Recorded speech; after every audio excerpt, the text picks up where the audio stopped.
They came out clutching their stomachs, like they'd been starved for days. "I'm so hungry," they moaned. Dramatic, performed. And I knew, in that exact moment, that my sister-in-law had sent them.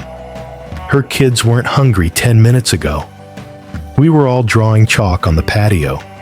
They were laughing, running around like they had no idea what time it was. But now they were actors in a little family play. One I hadn't auditioned for. One I hadn't agreed to attend.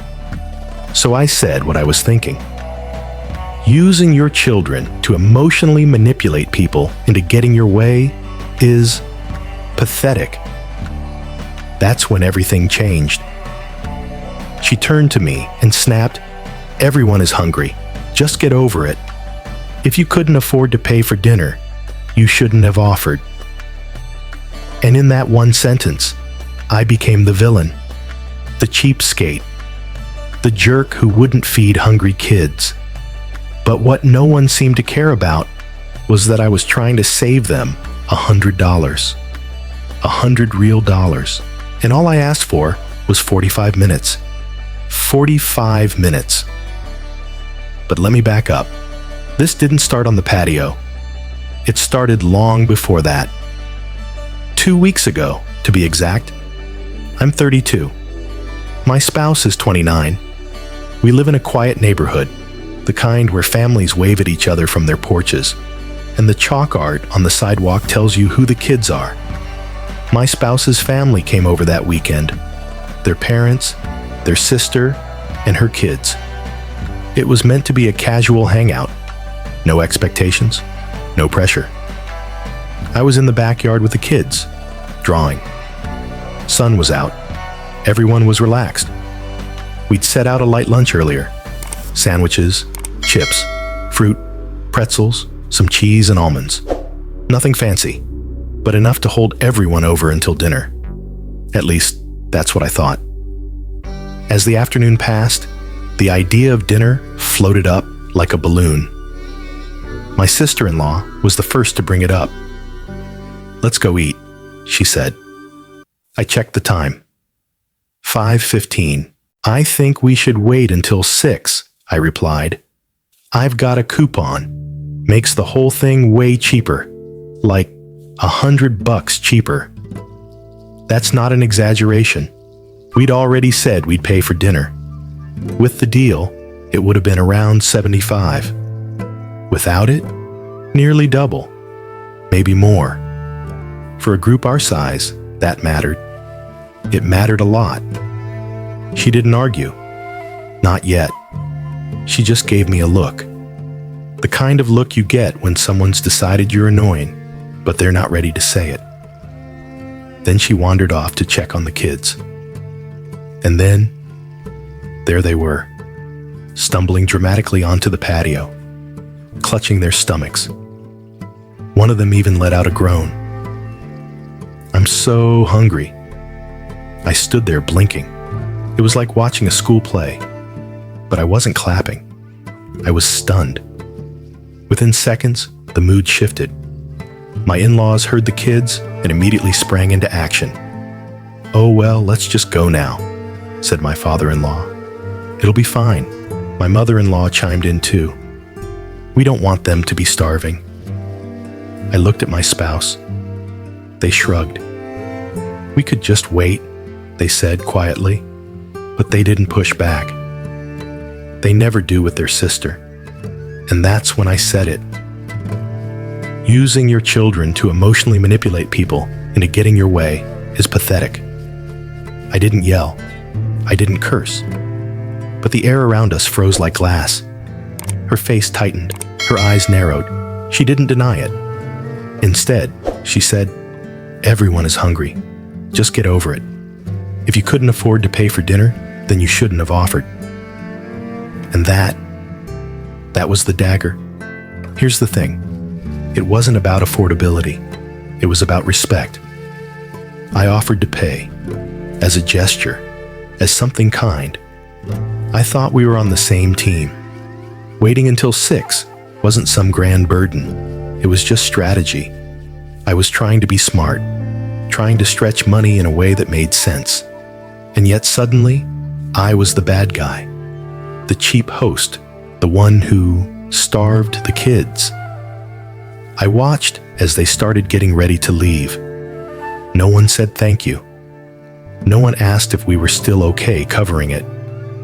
No one checked in with me, the person footing the bill. It was like I didn't exist anymore. I wanted to scream. Not because of the money, though yes, it stung, but because of how casually they dismissed my effort, my care. And somehow, in all of it, sandwiches became a point of contention too. Later, in the Reddit thread where I shared this story, someone commented, "Sandwiches aren't real food." I laughed, at first, but then I sat with it. How did we get here? When did sandwiches stop being real food? When did offering snacks and a plan become an act of hostility? I didn't want a medal for feeding everyone, but I didn't expect to be shamed for trying to save money either. I learned a lot from the comments. Apparently, in some families, if you host, it's expected to cater, to offer more than snacks and sandwiches, to anticipate hunger like a psychic and prepare for a multi-course meal, even if no one told you that's the standard. I also learned that in families with small kids, eating schedules are sacred. That waiting 45 minutes can be the difference between a quiet dinner and a meltdown. That was something I hadn't thought about, and maybe I should have, because I don't have kids, and I didn't grow up with siblings who had them. So maybe I didn't know what it meant to manage a toddler's internal clock, or how quickly a calm kid can turn into a chaos machine when hungry. But I also know what it's like to be gaslit, to be made out as the unreasonable one when all I asked for was clarity and respect. Because here's what didn't happen. She didn't say, "Hey, the kids usually eat earlier. Is there any way we can make it work?" She didn't offer to split the difference or ask for compromise. She didn't even speak to me directly. She used the kids, put them in the middle, made me the obstacle. And when I called it out, she insulted my finances, my intentions, my role in the family. So, am I the asshole? Was it too much to say what I saw? Or was it just too uncomfortable for everyone to admit that she'd crossed a line? They got their early dinner. I paid. I smiled. But something in me closed that night. A part of me that trusted them to see me as family. A part of me that believed that generosity would be met with gratitude, not manipulation. So now I ask you, not just as strangers online, but as people with your own families, your own boundaries. What do you do when kindness is turned against you? When you offer a meal, and instead they serve you silence? So, am I the asshole? That story hits like a slow-building storm. You think it's about a coupon, about timing, about dinner, but really, it's about boundaries, about respect, about what happens when communication breaks down and small slights snowball into big resentments. It's about how good intentions get crushed under the weight of unspoken expectations.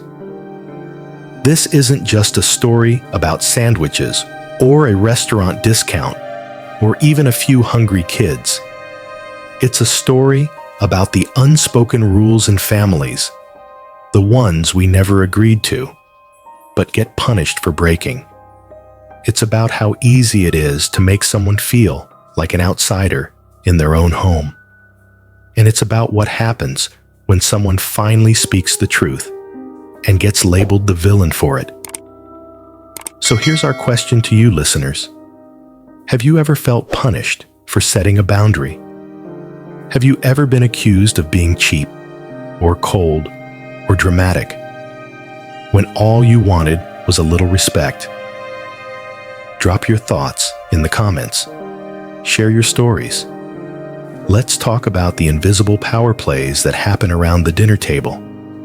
And remember, next time someone offers to treat you, treat them with the same respect you'd want if the roles were reversed. This has been AITA Stories. Yay. Until next time, be kind, be clear, and never underestimate the power of a well-timed sandwich.